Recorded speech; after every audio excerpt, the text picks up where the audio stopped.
here, what that means is you deserve the prizes.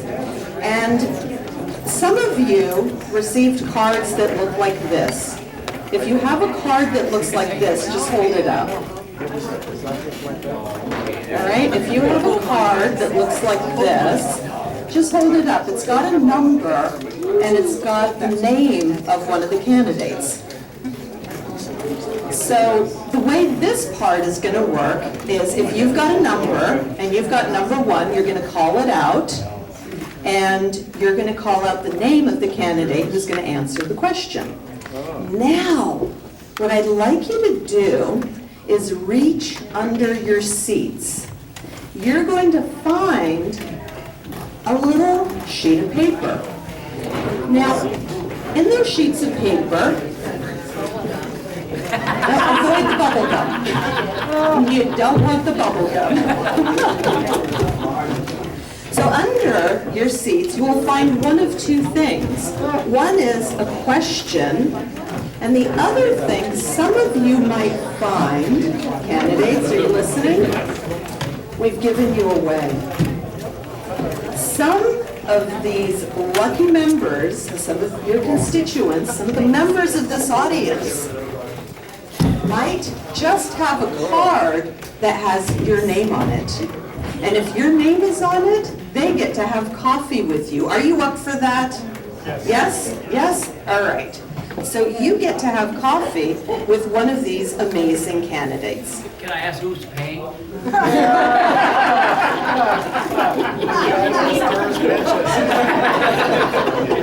Good question.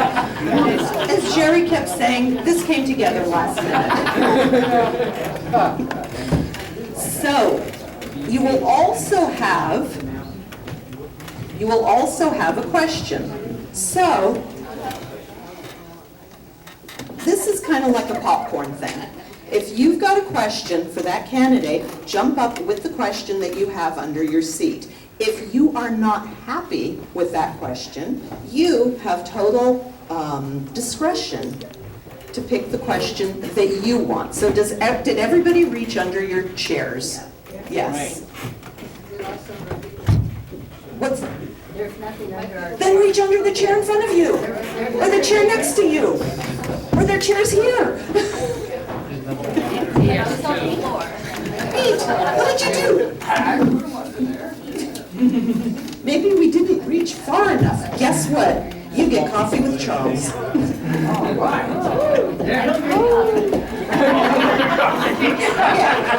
Coffee, tea, you guys get the negotiation here. All right. We've all got cards, we've got questions, we've got an engaged audience. All right, who's got number 1? Right here. Who is it for? You got it. All right. Okay, who's got number 2? Bummer. Who's got number 2? Number 2. No number 2? Oh, you've got wild card. All right, she's got wild card. What does wild card get to do? Have coffee with everybody. Pick somebody to answer whatever the next question is. So just pick. Do you want to do yours? Yeah, I'll do mine. Okay, do yours. Let's see. Oh, Jason. So question for Jason. What do you most like and dislike about party politics? Give us an example and complete this sentence. If people really knew me, they would learn or they wouldn't know.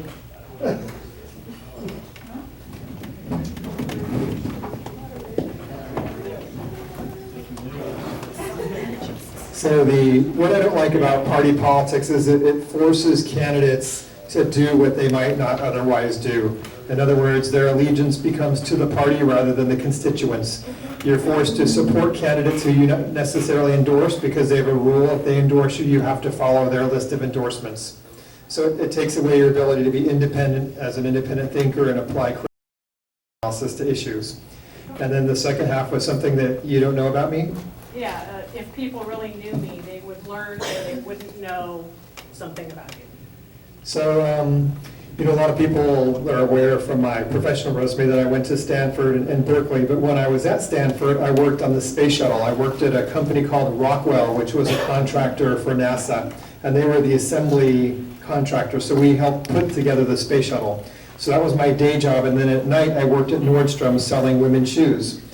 So when people talk about working 2 or 3 jobs, that's all I've ever done. Now I have 3 jobs. You know, I run a nonprofit, and I teach at the law school, the same law school this gentleman went to. And I just got to remember, earlier he talked about life isn't fair. Well, it wasn't fair to me either. Look at this face. But he and I both did the same thing. No comment. We married beautiful women. I met his wife at several of the debates, and so we both had the strategy to bring beauty into our households. And normally Casey would be here, but we had a newborn on New Year's Eve, and so she was probably a little fussy tonight, or they're watching the other debate. All right, thank you, Jason. Who's got number 3? Number 3, going once, going twice. Who's got number 4? Number 4, number 5. Number 5, come on guys, they look like this. You don't have one? I'm gonna give you one. Number 6. Who's got number 6? Who's got number 7? Up in the front. All right. For Jason, Number 7. I know something about mobile homes in Santa Barbara. I know that there is one park who has done everything possible to get all the tenants out, including if they die, and it's senior, if they die, the rent is going to automatically go up such a high amount that these people's heirs lose their property, and then she uses it for rentals at an outrageous price. I know that there are other places where there are mobile home parks which pull that kind of stuff. Is there any way of preventing that?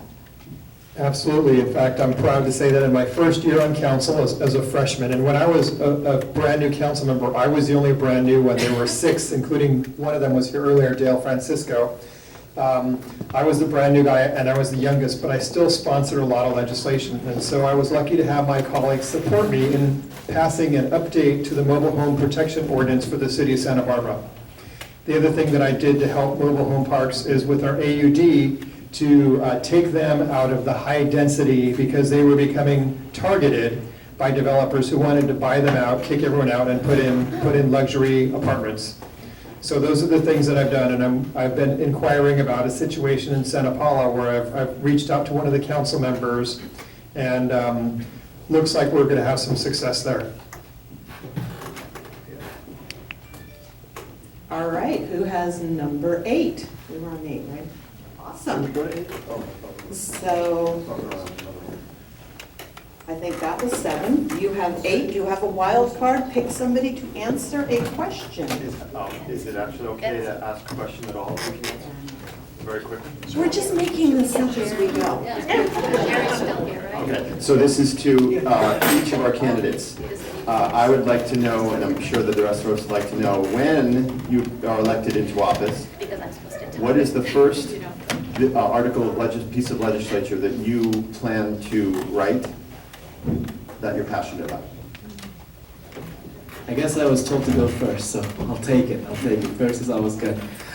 People have asked this question a lot, actually, since the beginning of the election. So it's a good question because it shows where your values are, what your priorities are as an elected official. You only get a couple dozen bills to introduce every year as an assembly member, and you have to choose those wisely. You don't get too many, and not all of them are usually going to make it. So you have to make sure that you're picking good bills. The first one I would have wanted, but now has been taken by another assembly member, would be something for the Green New Deal in California, because the climate crisis is so urgent. But Assemblymember Rob Bonta, who's endorsed my candidacy, has already introduced the Green New Deal that's focused on building affordable housing, ending new fossil fuel permits, building more public transportation. So I'd be a co-sponsor of that bill, but I wouldn't be able to introduce it. What I would introduce is legislation that I've already helped write in the last 3 years, which would return California to its promise that it made in 1960 in the Master Plan for Higher Education, which is returning to tuition-free college for all California residents, reinvesting in the quality of our schools, and funding the expansion of enrollment, which right now they force schools to expand but don't fund the enrollment. Thank you. So my top priority is healthcare, because I think healthcare is the #1 issue facing California, and it bleeds over into the economy, bleeds over obviously into people's health and well-being. It impacts businesses, it impacts government, because when I was negotiating with employee unions at the city level, the benefit packages we had to offer them, if healthcare kept going up and we had to pay that extra, it ended up coming out of their salaries if we had a fixed revenue with which to start. So healthcare is absolutely important. It's something that the legislature has started really focusing on the last couple years. So I think now is high time. My wife is a pharmacist. She's actually a cancer specialist. She did 2 residencies, one in Dallas, one in Houston, and cancer medicines are really spiking through the roof, and cancer rates are really going up. So I think I have some in-house expertise to really help on issues like that are cost drivers for these insurance spikes. Okay, it's a good question. It's almost, where to start, because there's so many issues facing California. I'm focused on trying to make California a better place, not as concerned with putting my name on a bill and getting credit for it. I think you really can get more accomplished if you don't care who gets the credit. So I'd be more interested in working with other members of the legislature as 1 in 120 and being a rookie. I'd be more focused on how can I help other people get their bills passed that I also agree with. And the things that I'm most interested in would be education and the environment. I could go into specifics, but it would really be past Steve's bedtime, and so I don't want to go there.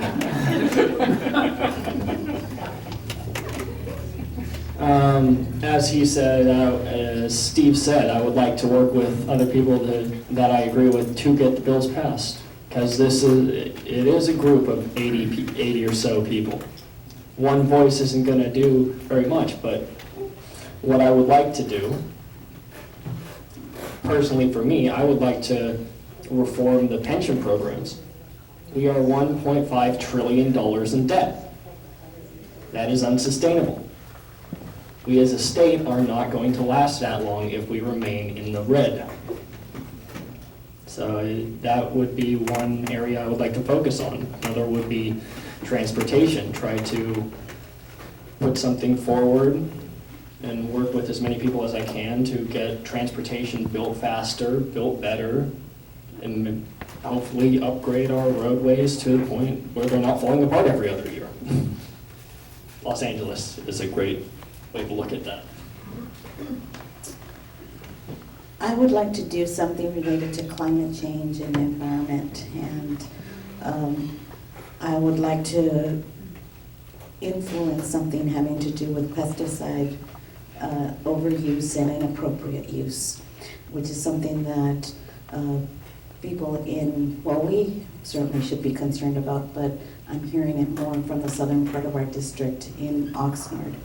And the reasons are obvious to me, but because it affects our edibles, so it affects all of us.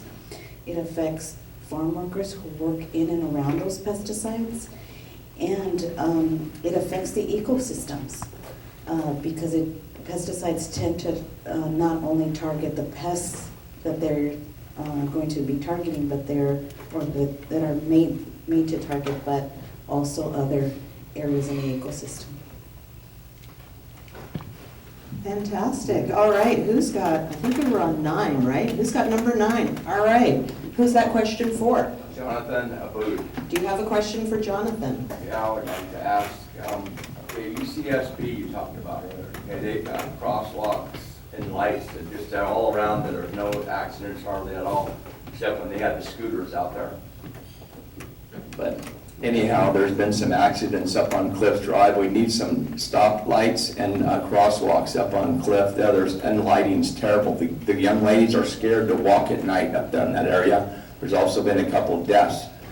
And We need, they said it could be 2 years before we get a light and a crosswalk at West Campus, and my street, Oceano, they said they might put a crosswalk, because there's not one from Loma Alta all the way to that shopping center. Okay, that's 2 miles. I mean, all the way up through La Marina, all the way up to past the fire station. So maybe we can work on that. I'm just asking for crosswalks and lights.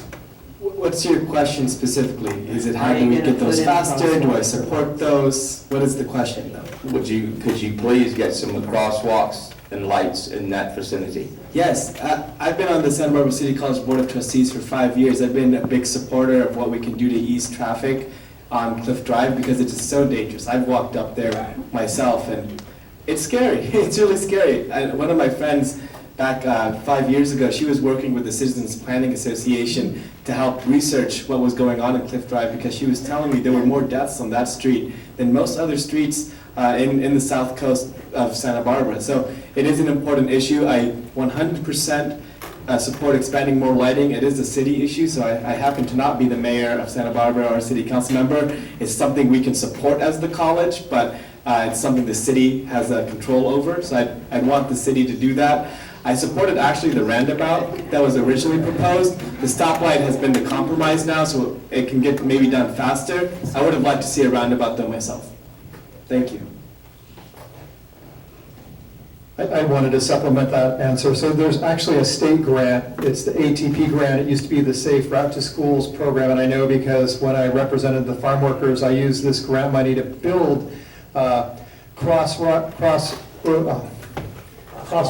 It is getting like crosswalks, sidewalks, put in infrastructure to make pedestrians safer. So there's plenty of money out there. We just have to apply for it. Our city actually is leading. The city of Santa Barbara is leading in the state in terms of the number of grants they've been able to get through the program, including on MODOC.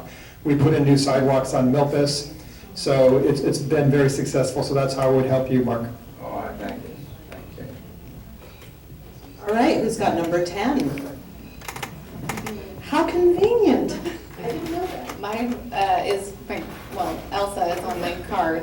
I did have coffee with Jerry under my seat, so I don't know if that means. Jerry? Jerry, this is your coffee date. Please meet. I'm Kate Portmark. Jerry, meet Kate. Kate, meet Jerry. Nice to meet you. I'm glad I woke you up. Also the question, a majority of voters make their decisions based on whether they've met the candidate or whether they like a candidate. What do you wish voters knew about you that would cause them to vote for you? Want to vote for you. That my understanding of the issues that affect our community are beyond sexual assault and domestic violence. That I'm someone who does her research, does her homework. I try to be thoughtful about the issues that affect especially our communities, and that I try to think about various pockets of communities, especially those that are underserved or don't feel that they have a voice in the structures of power. Awesome. All right, number 10. 11. Then an 11. Hi, I'm Denise Adams, and my question is for Jason Dominguez. The question is, California's last master plan was developed in 1950 for 30 million people. It has not been revised since 1950. We are now a sanctuary state operating outside the purview of the federal government. I would like to have you address states' rights issues as per the Constitution, what you would do to address infrastructure, and the fact that we're a sanctuary state now at 40 million people with approximately 8 to 10 million illegal immigrants in our state. And I'm a native, came here after the Civil War to Redondo Beach. Thank you. After which war? After which war? Civil War. My grandfather carried the flag like for Gettysburg and Antietam. Okay, So but you didn't come here land then. grant Just coverage. So that's a pretty complicated question. There's a lot of parts, but I'll start. Constitutional states' rights. I'll start with the big part, the 40 million versus 30 million, because my background really leads me to look at planning. As an environmental attorney, I'm really forced, I've always forced cities and counties and the state to do planning before you act. Measure twice, cut once. When the state of California didn't have a clean drinking water plan, which is mandated by state law, part of my organization, we kept encouraging them to do it. We had to finally sue them, and then they did it. It's unfortunate. Suing should always be a last resort, but I'm not going to hesitate when people aren't doing the planning that's required.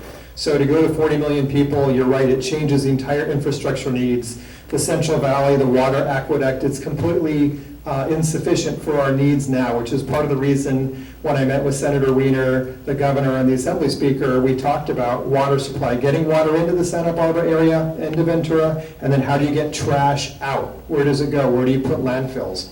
So you need to plan for this population growth. For every new building, there should be a community benefit, and it should be measured.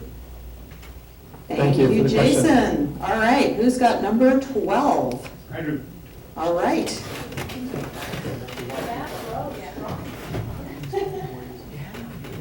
Okay, this is going to go to Jonathan Abboud.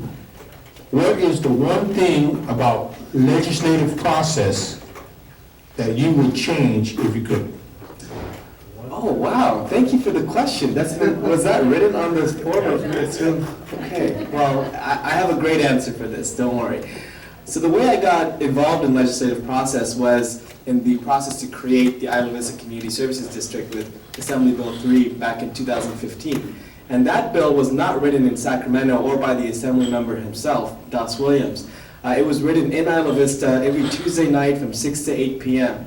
And so that's what I want to change about the legislative process, to involve more people at the ground level to be able to write the legislation so that Sacramento is more in tune with the people on the ground and what they want. I don't think we would have written half as good of a bill if Sacramento drew up that legislation. We might have gotten a similar result, but the bill really built the strength in the community to understand how legislation works, to know what, put our priorities forward in it. And now that we have it and it's passed, we have that capacity to be able to run that local government better because we spent a year talking about it 2 hours every day, every week in our local community. We learned a lot and we got a great bill out of it. So that's what I would change, involving more people on the ground. And that's what I'm going to do as an assembly member, is get everybody involved in the bills. Awesome, thank you. All right, where were we? 13. Who's got 13? 13. Who's got 14? 14. 15. 15. Do you want to ask that question? Yeah, I have a question. It's for Steve Bennett, and he's not here, so I'm going to have you all ask it or answer it. I'm having a problem figuring out how, because we're a sanctuary state, how Medicare for all will work for our state, because I can't do that math, and that was perfect for Steve Bennett because he was a numbers man. And take that into consideration that we have, as you mentioned before tonight, we have a $400 billion unfunded pension. So how does a sanctuary state and a Medicare for all work in this state? So the way Medicare for all would work here would be somewhat like Massachusetts did it under Governor Romney. You remember there was a whole debate about it being called Romney Care because people tried to tarnish Obama with Obamacare, even though it started first in a Republican administration. Really, the legislature has been struggling with how to implement it.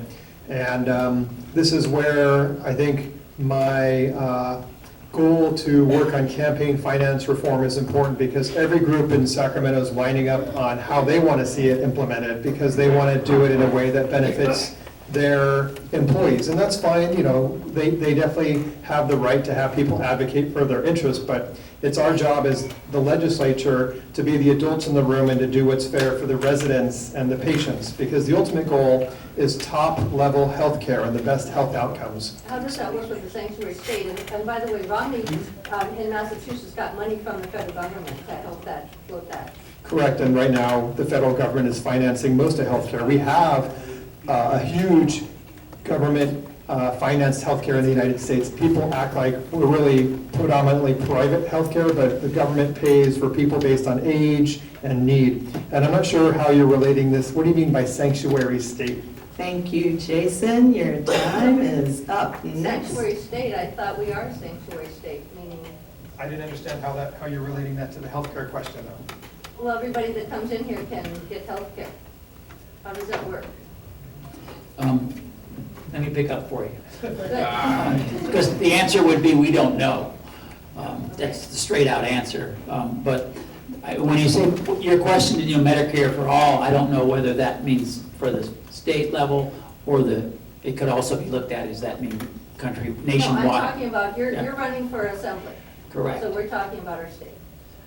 So it seems then you would be referring to, and I'm not you, but the question was referring to what Jason said about a state like Massachusetts that put in a system of health care for everyone. My personal belief is that everyone should have access to health care. That doesn't mean to me that everything is free. There's a finite amount of money that needs to be spent, or that can be spent. You can't spend the same, obviously, dollars over and over again. So I believe in fiscal responsibility. There's a limit to things that can just be given. I think also people should have skin in the game. I'm not a big believer in just giving. I think people need to earn. As far as immigration, it's a mess. We need a federal policy, which we don't have.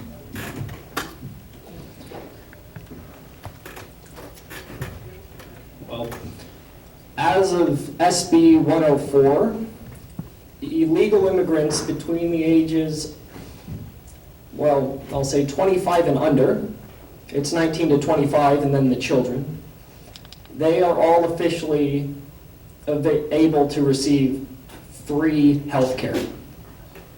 It's already a bill that's passed. They're receiving free health care. Even some of our citizens can't even get that. Now, who let that happen, that our citizens can almost not even pay for their own health care or even get free health care, and we give it on out to illegal immigrants? I think that is absolutely ridiculous. We should take care of our own citizens first. Thank you. I would say that we're already paying for it, for everyone, no matter, because people are walking into emergency rooms, using the healthcare facilities in that way. As the 5th largest economy in the world, I think that we have the ability to set up health care for California. Governor Newsom has applied for waivers from the federal government, and right now it doesn't seem like those are going to be granted, so that we're not going to be able to establish our own health care. But certainly, as a 5th largest economy, we can negotiate our own pharma, our own with doctors, with hospitals. Here in Santa Barbara, we have a monopoly. We all, those of us who live here, have to go to Cottage, or we don't have a hospital, or at least one that's nearby. That needs to change.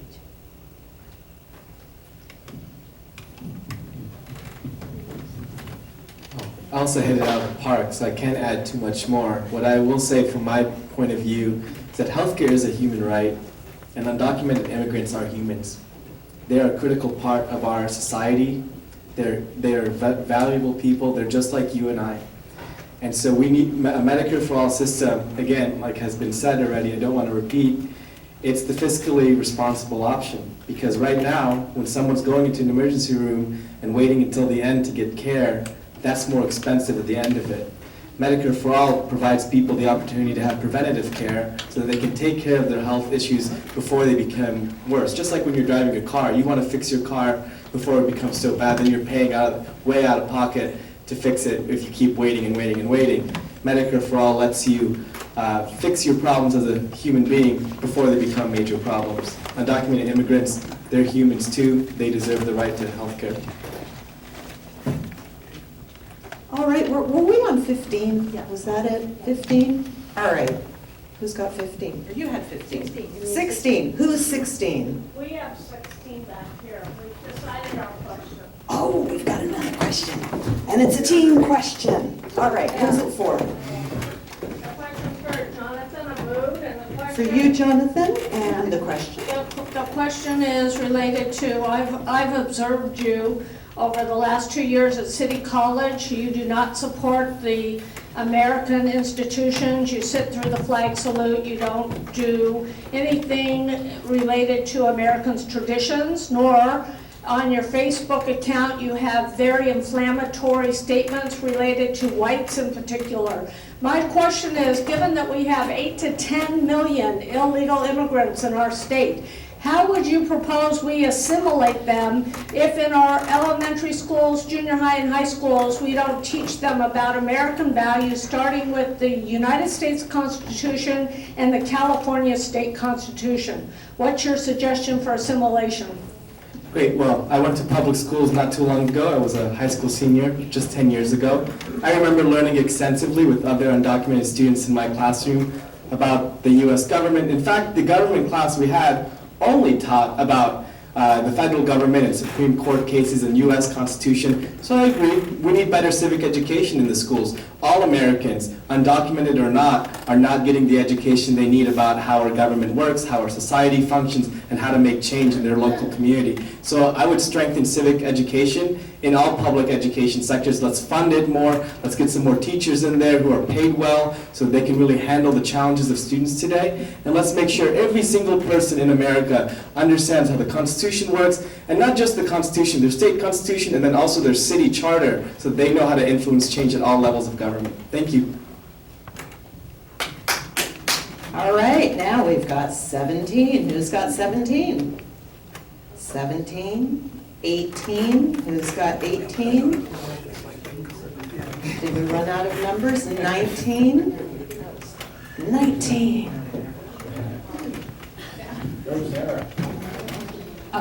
I'm going to ask Steve, what's good for the individual is not necessarily good for the collective. Describe a situation when you had to make a choice between your individual interests and the collective good, and what you did and what it cost you.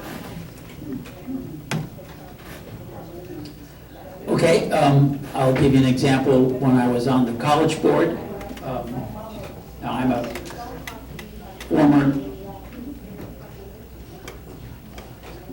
former teacher, former union leader.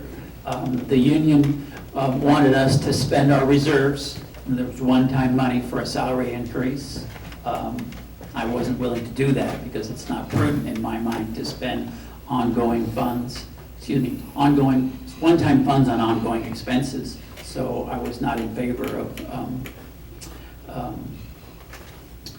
granting raises based and using the reserves, and the union, in my mind, turned on me. They called me anti-union, and I was a union leader. I always tried to do what was good for the whole, what was good for the institutions that I represented, and if I had a personal hit as a result, well, that was fine. I got thick skin. All right, was there a 19? Yes, I have a question.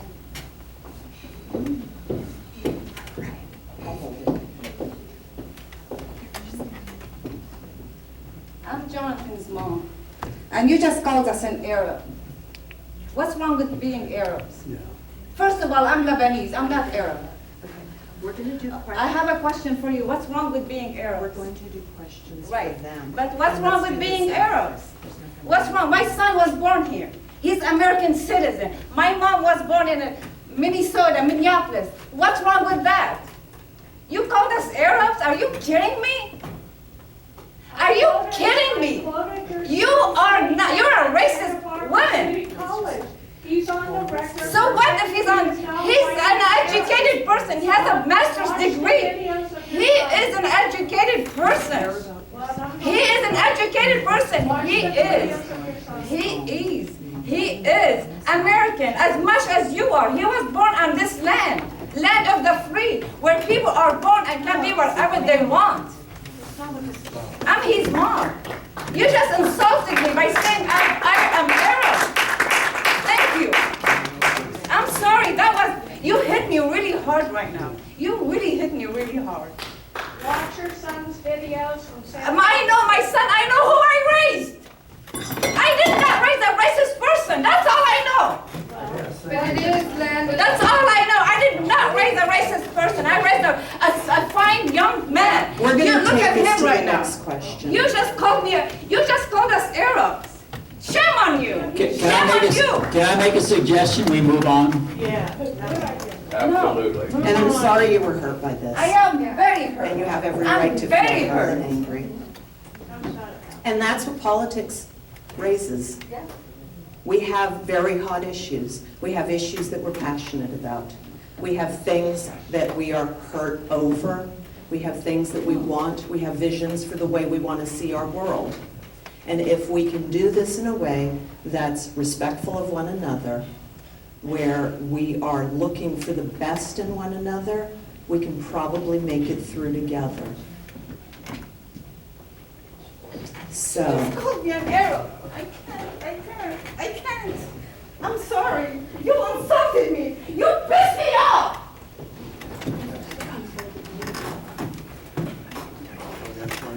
So let's take a deep breath. And it's part of the process.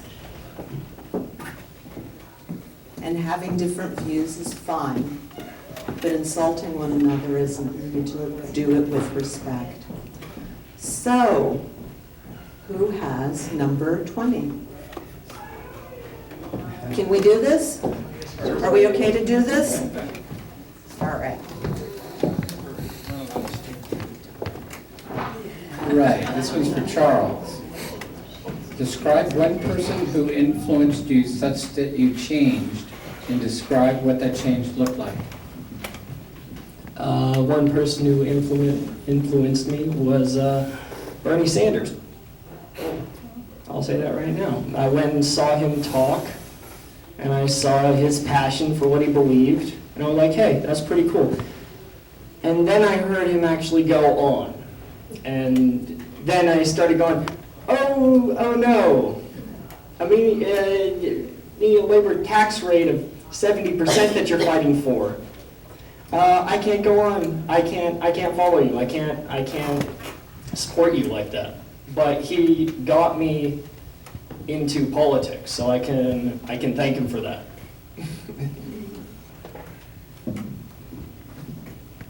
So, we ended at number 20. Some of you have questions. Do you have a question that you really want to ask? And Betsy, how long do we have remaining? Whatever they like. It's 9 o'clock. All right, so 9 o'clock we promised that you would be out. So I was about to ask you, were you having fun? But I think that might not be a great question. But did you learn something about topics? And did you learn something about some of these amazing candidates? And who's looking forward to having coffee with some really cool people? Natasha, may I say something, please? We just witnessed an exchange. We did. And it has left me feeling uncomfortable for everyone. And when we talk about issues of race and class and all the other isms that tend to separate us, passions come up. And to me, it just points to the fact that we need more training, we need more experience in dealing with each other across various lines. And for me, it's been a lifelong learning process to engage in these issues. And I would hope that none of us leave without giving some thought to what happened and to think about how we might make it different the next time around. Yeah. So that people leave feeling more empowered. So you're totally right. And we have one more piece to do. Did Natalia?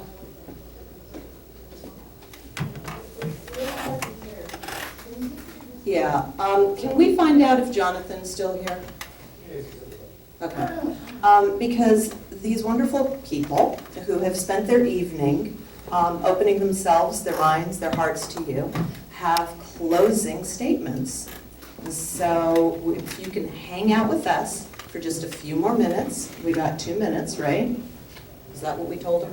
All right, we got 2 minutes. And do we have an order for it? I suggest we let Jonathan go ahead. All right, can we hang out for their closings? Is that fair? Yeah. All right. 2 minutes. 2 minutes. Is that right? 2 minutes. All right. We're both from an and a half, I'm just kidding. Would you like to go first? Sure, I'll go first. All right. So, Stephen, floor is yours. I want to kind of echo what Elsa said. I don't, although this wasn't fun what happened, it's life. I think we're all on this planet together, let's all work together and to make things better, not the opposite. But it was a pleasure to be here this evening. I grew up in one of the most crime-ridden neighborhoods in the country, so this kind of thing is kind of unfortunately something I'm used to. Anyway, I'd never lived like it. But the citizens of this district, I want to thank the group for putting this together. I think the citizens of this district have as you said, a difficult choice. There's a good group of people that are running for this office. I've been impressed by all of them. As I've gotten to know them and heard their spiels many times already. So the question becomes, who is the most qualified? And in my mind, it's an opinion question. I'm not going to sit up here and tell you I'm more qualified than this person or that person. That's for you to decide. You get to vote. I'm taking the test, doing my best, and hopefully I've made it a more difficult choice for you. But my mom taught me to be humble. I love you, Mom. I love you. Even though you're not my mom. My mom passed away last month, so I love everybody else's mom now. But Sue Keith, who was a fellow board member, I think quoted about me that I can sum up better because I want to be humble. Stephen is intelligent without being overbearing, a wonderful colleague. He is very perceptive, can see issues before they arise, will bring humor, common sense, and sensitivity to achieve a consensus. Stephen Blum is uniquely qualified to be a state legislature. I would love to be your assemblyman, and thank you again for being here, and Godspeed to everyone.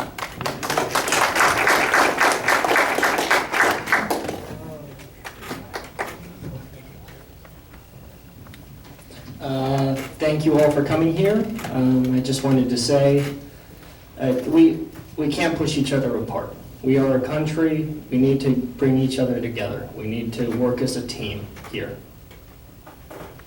That being said,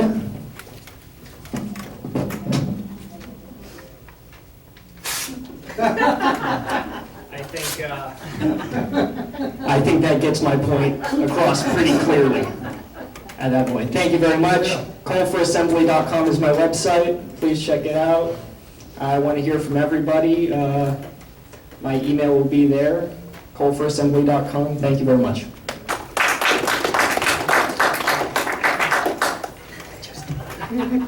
For 23 years, I've led an agency which meets the needs of everyday people. I have a long-standing record of working with people of different backgrounds and languages to bring their voice to the table, to better access government and other structures of power as they seek justice. The prevention of sexual assault is a complicated and widespread issue.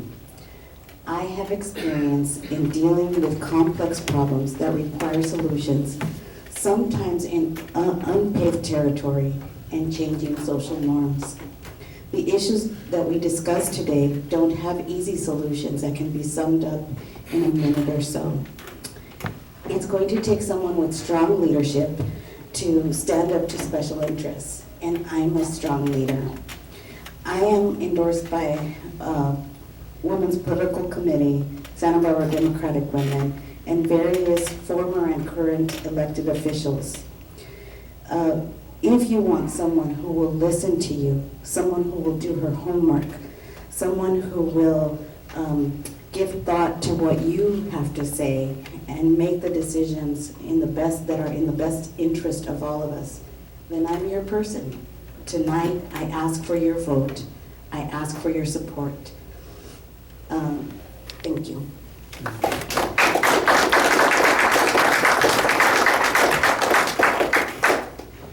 Thank you all for being here. Thank you, the organizers, for doing this at the last minute and doing an excellent job.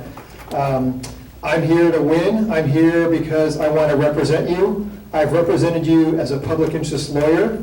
I fought for you as a council member. I've taught you or your children as a teacher, and I want to go to Sacramento and keep fighting for your interests. I have a great background to do that, both as a great trained lawyer from Berkeley, one of our great UC schools, and I want to keep pushing California's education system to be even better and better. My mom taught at a public school in Montebello for 30 years. And I want California to have the elementary schools and high schools that are the pride of the nation. Right now, we're the embarrassment of the nation. And you know what? We don't get to where we need to be by the same team that brought us to where we are now. It's time for new leadership in California. We need new leadership for this district. We are all so blessed to live here, aren't we? These beautiful mountains, these beautiful coastlines, but we need to give back and we need to pay it forward. And I've had a history of doing that, a career of doing that. I have the experience to go to Sacramento and work immediately with my colleagues. It's not an entry-level job. We know someone who can go there and fight for what we need right away. Someone who has the experience in education, healthcare, the environment. And that person right now is me.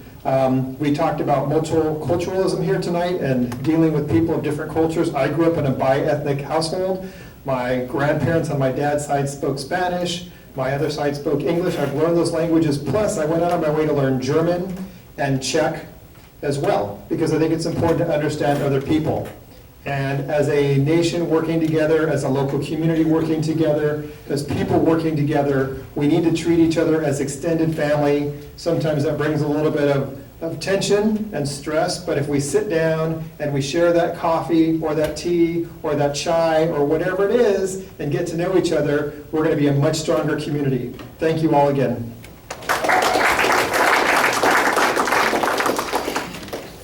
Hi everybody, my name is Jonathan Abboud, and I'm proud of my mom.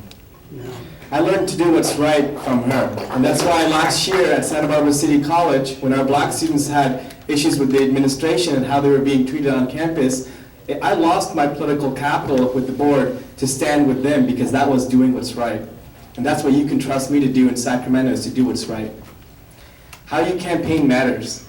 My mom and I actually have been going door to door all over the district, Santa Paula, Goleta, Santa Barbara, Carpinteria, Ojai, Oxnard. We've gone to every city in the district, and we're talking to voters, looking them in the face and asking them, what's your top issue? What do you care about?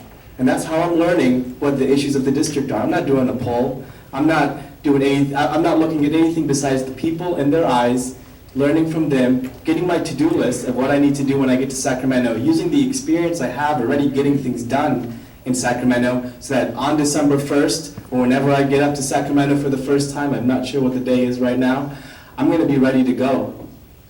That's why many people have endorsed my candidacy. I've got the California Young Democrats, the Santa Barbara Young Democrats, and the Ventura County Young Democrats who believe in me. I've got former District Attorney Stan Roden, former Auditor Controller of the county, Bob Geis, and former Mayor of Santa Barbara, Hal Conklin, on this campaign. We've got Assembly Members Rob Bonta and Evan Lowe also backing me.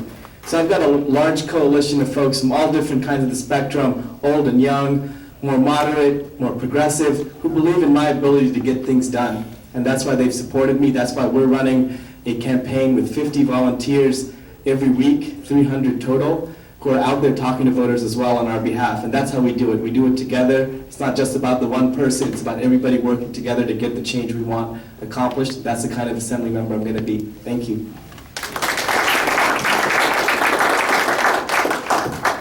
All right, well, that wraps it up. Give yourselves a hand for being amazing, for being here, for hanging out, and for really jumping into this process all the way. You guys are awesome. We couldn't do this without the community involvement. These were citizens who put this together, and Betsy would be embarrassed if I called her out and some of the people, like Natalia would be embarrassed if I called them out, these are the people who put this together, who made it possible for you to be here. Let's thank Victoria for keeping time. You did an awesome job. And Jerry, thank you, you've been fun. All right, give yourselves a hand, you've been awesome, have a wonderful evening.